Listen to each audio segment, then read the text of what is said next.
حضرت علی فرمانے لگے میری 5 باتیں یاد کر لو ہیں، فرماتے ہیں پہلی بات یہ یاد رکھ، بندے کو امید صرف اپنے رب سے رکھنی چاہیے۔ دوسری بات بیان کرتے ہیں، فرماتے ہیں اپنے گناہوں سے ڈرا کرو، اپنے گناہوں سے ڈرو۔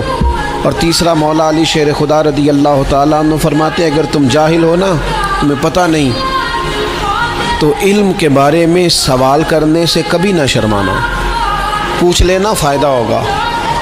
اور حضرت علی شیر خدا چوتھی بات ارشاد فرماتے ہیں یہ علماء کے لیے، فرمایا اگر عالم کو کسی مسئلے کا علم نہ ہو تو غلط بات نہ بتائے بلکہ کہہ دے واللہ اعلم، اللہ بہتر جانتا ہے۔ اور 5ویں بات حضرت علی شیر خدا ارشاد فرماتے ہیں یاد رکھنا، ایمان میں صبر کی وہی حیثیت ہے جو جسم میں سر کی حیثیت ہے۔